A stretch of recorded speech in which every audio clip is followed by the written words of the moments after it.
I'm hoping that many of you that have been watching my shows are willing initiates into the mysteries, into the soul work that I've been trying to tell people about and work upon. You know, to become an initiate is hard work, but you've got to want to do it. You've got to have that desire. And I'm sure you have, because that's why you're listening to these kind of shows and finding other shows like this elsewhere, of course, as well. I'm not the only one talking about these kinds of things. We're trying to initiate ourselves into the mysteries, into the understanding of how to develop ourselves.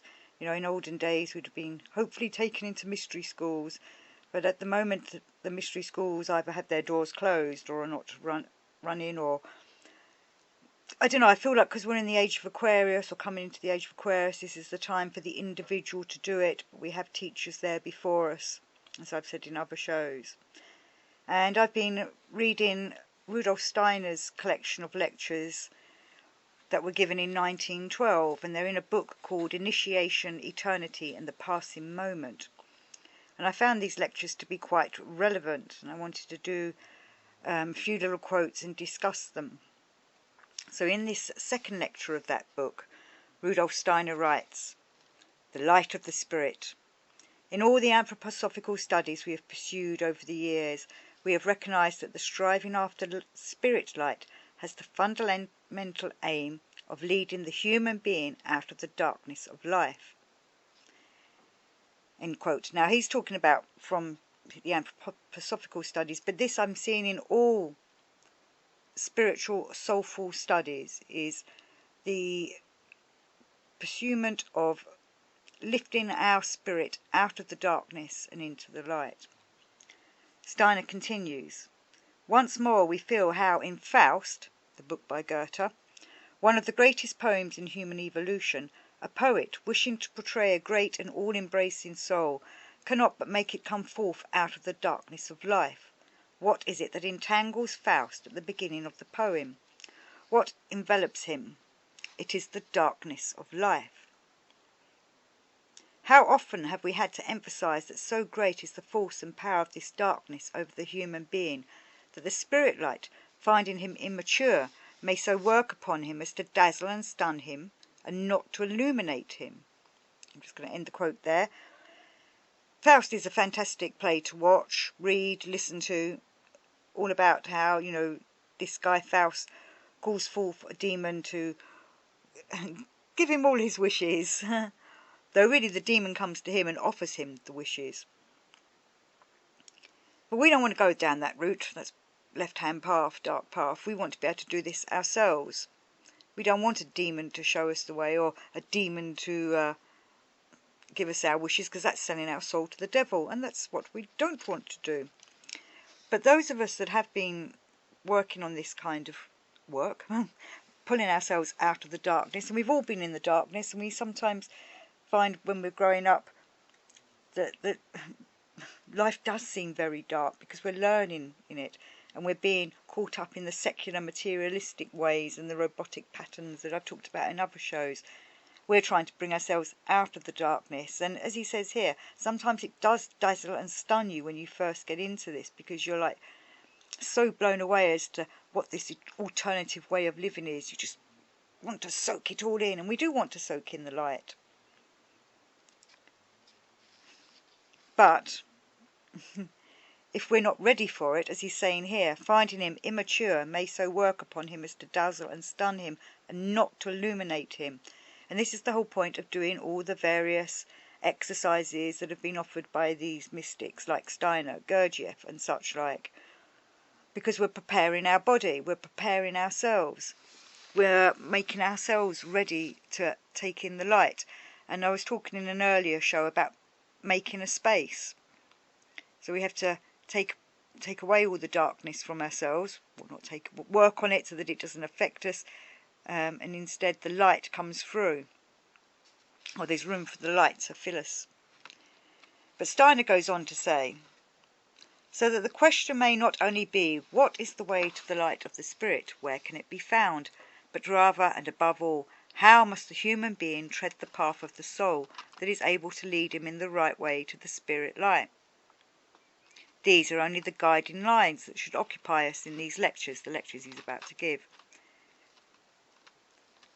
And he goes on to say, when we meet the word initiation, which is for us so intimately connected with the words eternity and spirit light, all the great individuals we have heard of as initiates in the successful epochs of humanity become alive in our souls.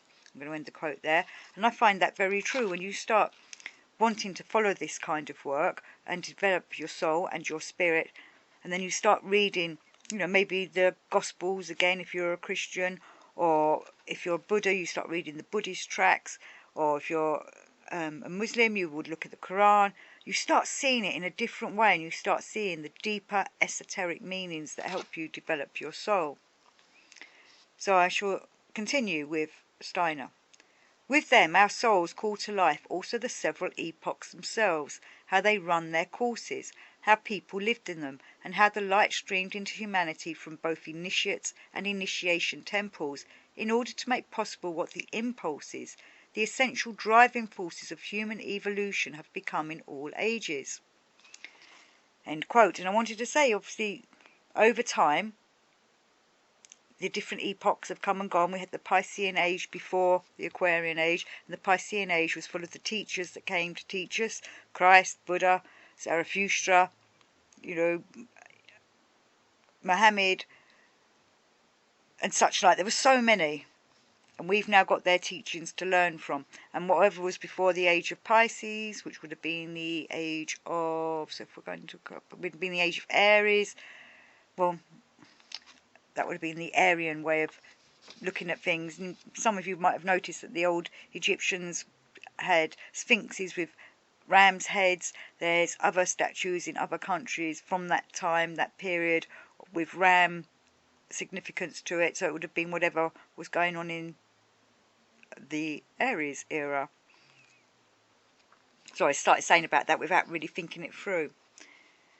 But Steiner talks about all these successive epochs, and it's with this that mankind's continually, and womankind, to develop themselves. He says here, in the course of successive epochs, mankind, struggling for other spiritual treasures, other treasures of earthly life, seems to descend ever lower, how it takes other forms, but how, according to the needs of the age, great initiates give to humanity what they require at any particular epoch from the spiritual worlds as impulse for their culture.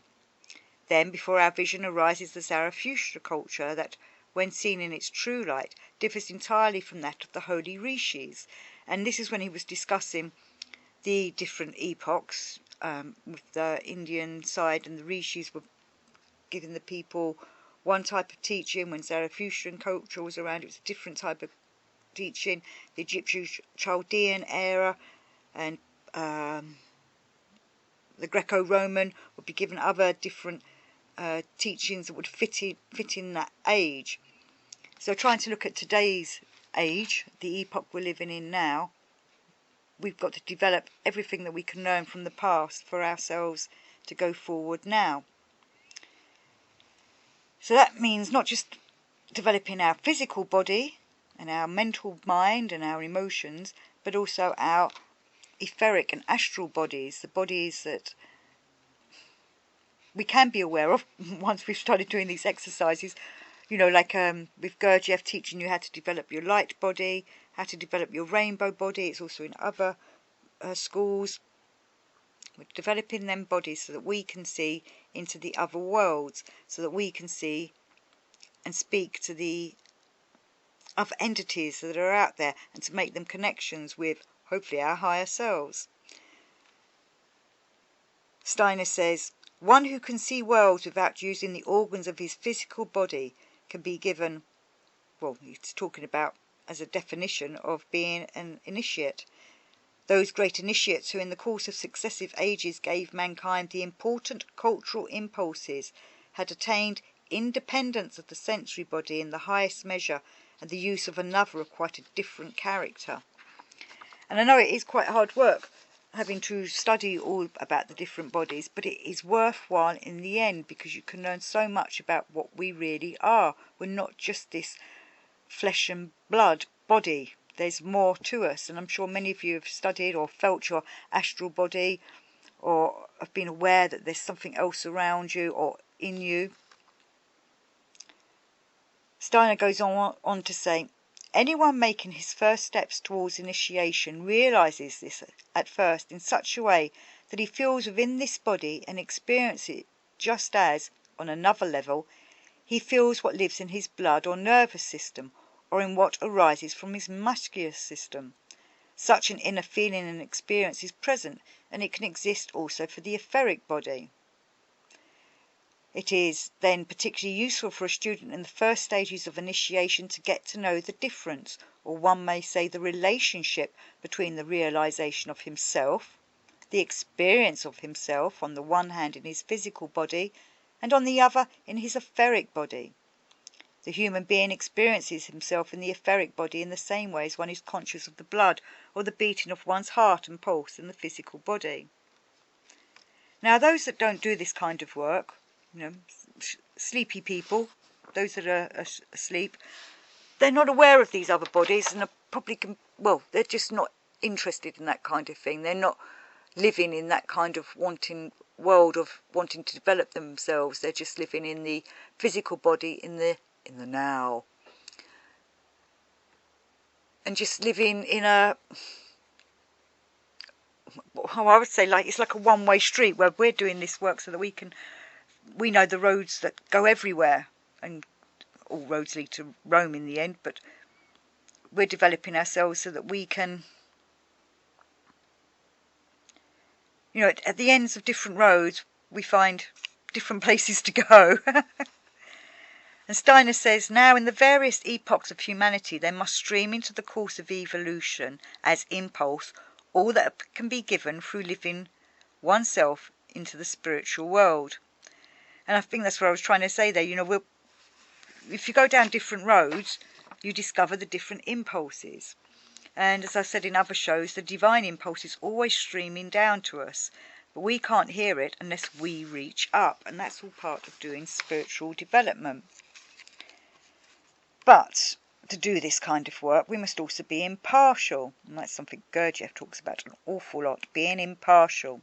And Steiner says, we must meet with absolute impartiality all that is contained in the various religions that, through initiation as impulsive development, has entered human evolution. As soon as there is any preference for a particular religion, something like an astral mist is formed through which no free vision is possible. And this is the problem with organised religion. It stops you seeing what's really going on. But when you're studying spiritual soulful paths yourself, you begin to see past the mist. That mist begins to lift, or the veil of Isis begins to lift. Gurdjieff himself said that, to really study his own work, you need to go and look at all the other religions, philosophies and teachings, and then come to him, because you'll have a better understanding of what he was saying, because his was a lost teaching that he's brought back, which was from the mystery schools. And all religions have an element of mystery school to them, but only certain teachings have come out through them. They're not teaching you the whole thing. They're definitely not teaching you the inner, deeper self-development, because they want to keep you trapped in their religious, institutional ways. But I'm sure many of you know this. Steiner says that in these lectures that he's talking about from this book, Initiation, Eternity and the Passing Moment, he says that he wants to speak about the demands the soul must make upon itself when taking the first steps towards initiation. And I've been saying about this in many of my shows, it takes work. We have to look at our suffering, we have to look at the distractions, we have to look at our mechanicalness and break all that so that we can become, so the true person that you are can come through, your soul, your real soul can come through. This is what an initiate is doing. Initiates are trying to develop themselves so they can go forth and join with the divine and do the divine work.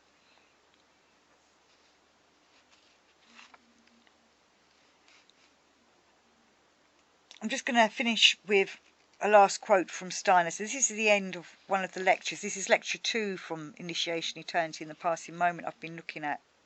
And he says, such things must be taken into consideration if we would go into the true connections. Everything else is empty talk, as for instance when it is discussed whether Christ or the other initiates stand the higher. Nothing is gained by such classification. That is quite beside the mark. The essential thing is to look into the connection between the beings. It is a matter of personal preference whether the founder of one religion is deemed higher than another. That will not do much harm. People are always subject to such little weaknesses. The important thing is to realise wherein consists the actual distinction between the position of Christ and that of the other initiates in the world. We may then calmly allow people to say, I consider this or that individuality the higher on account of what he did. When the difference I've described is understood, the distinction will also be understood between the impulses that have come into the world through the various initiates. And this is why I think it's so important to go and look at all the different initiates and teachings of those from the past. You know, Christ came with one message, love. Buddha came with another message. Muhammad came with another message. You know, there's all these different messages. Zarathustra had another message. Zarathustra, I think, was all about, you know, telling us there's good and evil. There's a duality, and we have to fight it. The dark side, if we want to be part of the light. You know, it's all, what side do you want to be on? What type of spiritual warrior do you want to be? Hopefully one of the lights. Hope you're a light worker. So, I hope you are all initiates. I'm sure we are all going along the initiation process, and we're doing mighty fine work.